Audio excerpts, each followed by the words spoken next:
The 2023 Formula 1 season is approaching much faster than you think. The pre-season test happens in Bahrain at the end of February, and then the following Sunday, at the start of March, it'll be lights out and away we go for the season opener. 2022 was a season of huge upheaval due to the massive technical regulation changes, and in comparison, 2023 won't be quite so dramatic. Don't let that fool you into thinking nothing is going to change though, as there are some big rule changes that will have a massive impact on the sport.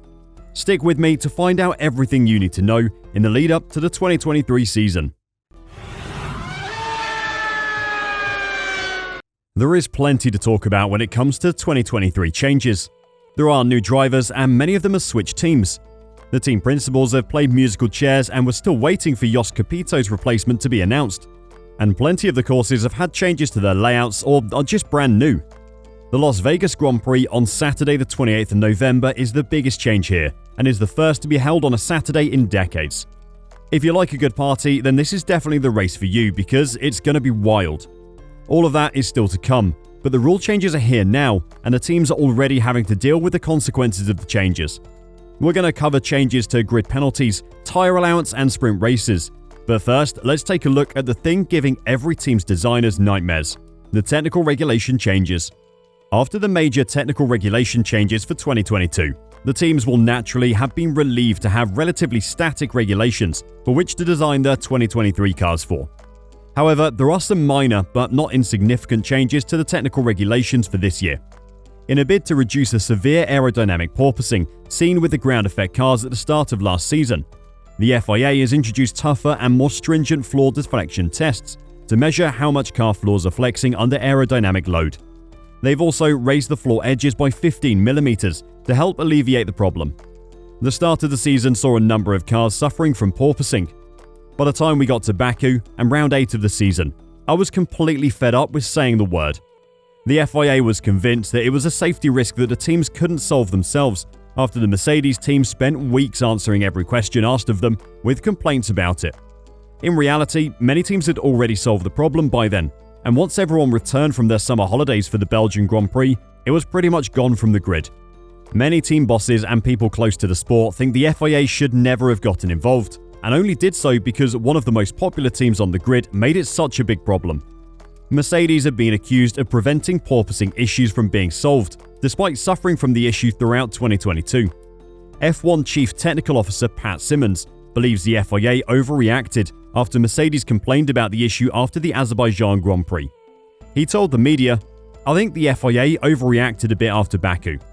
In Baku, we saw the worst effects because a team tried something that didn't work and then went public quite loudly. If the FIA hadn't intervened, the problems would have been solved. Most teams now understand how to control the bouncing. The teams first had to solve this problem before they could work on their aerodynamics. Bouncing is not purely an aerodynamic problem. There's also a lot of mechanics involved, for example suspension stiffness." That's a pretty bold statement from someone so senior within Formula 1, and shows just how strong the sentiment is that this rule change was a result of the FIA caving to outside pressure. It will be interesting to see how it affects the cars this year, because the change will have a huge impact on the aerodynamics of the floors and the rear ends. There are other rule changes beyond those aimed at stopping porpoising though. Teams will also have more freedom under the regulations to alter their homologated gearbox designs for 2023, in the case of materials, processes or proprietary parts becoming unavailable or having their use restricted for health and safety reasons. What this rule change is in response to, we don't know.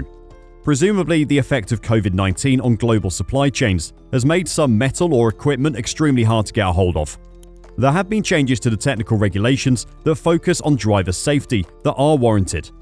Mirrors have been made larger to reduce blind spots, while car roll hoops will be strengthened following the collapse of the roll hoop on Zhou Guanyu's Alfa Romeo during his horrifying crash at the start of the British Grand Prix. Thankfully, the halo saved Zhou's life that time, but anything that reduces the risk of another driver's death is an excellent change in our opinion. Another little change that might have gone under your radar is the minimum weight of the cars being reduced by 2 kilograms.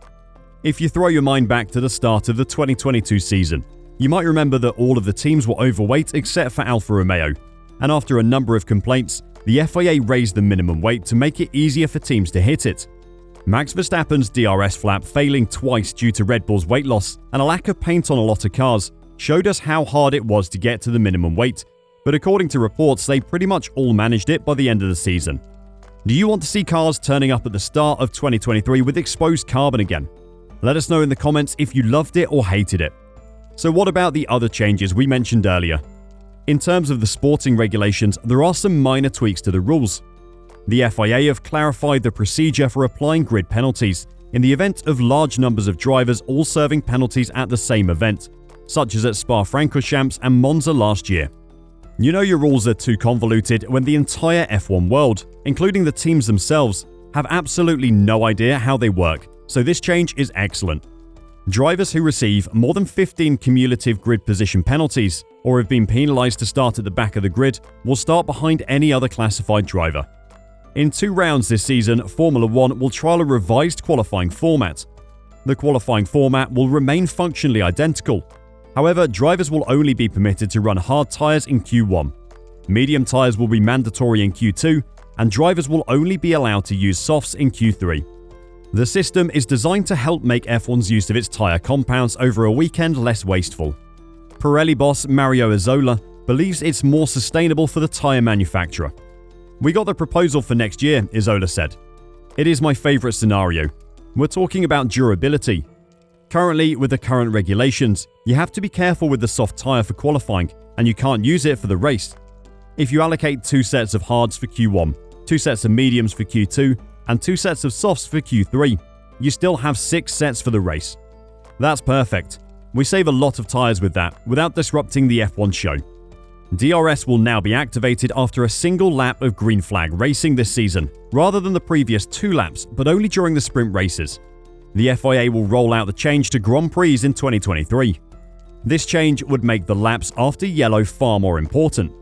With how close the cars are after bunching up behind a safety car, giving the drivers DRS sooner will see more overtakes happen. Well, that's the theory anyway. The final element of the regulations, the financial regulations, will also be slightly revised for the new season. The 2022 budget cap was set at $141.2 million for the year, with 22 rounds. But in 2023, the total limit for teams will be reduced to $137.4 million, assuming the 23 rounds currently confirmed to be taking place go ahead. Finally, F1 has announced that there will be a full 6 sprint races for weekends across the 2023 F1 season.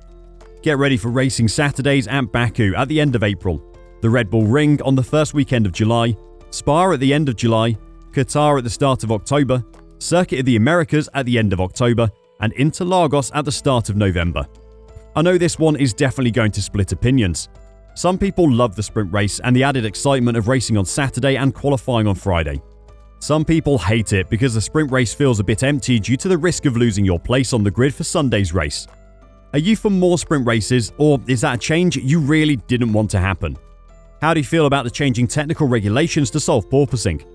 Let us know your opinion in the comments down below, and until next time, drive safe and bye for now.